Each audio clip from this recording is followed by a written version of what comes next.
Mana pendapatan bulan yang ke-13. Itu yang kita hendak tu, yang kita perjuangkan supaya Pedas kembali ke landasan asal balik.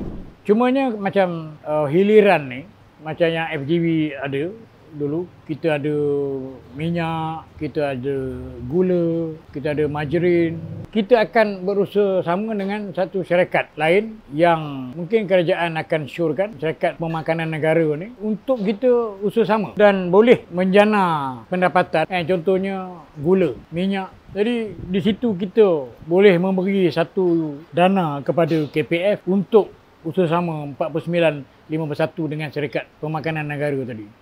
Jadi katakanlah kita dapat antara 600 juta. Kalau kita 51%, di situ kita dah ada 300 juta. Campur dengan syarikat usaha-sama hiliran ni tadi, kita dah dapat situ 150 juta. Dicampur dua ni kita ada 400 ke 450 juta. Yang membolehkan KPF membayar dividen 10 ke 15%. Mana pendapatan bulan yang ke-13. Itu yang kita hendak tu, yang kita perjuangkan supaya Pedas kembali ke landasan asal balik. Serahkan semua 51% kepada KPF. Pedas badan berkanun. Mana kalau ada masalah, kerajaan boleh bantulah. Jadi kita tak nak sekarang ni macam kerajaan bagi berbilion setahun.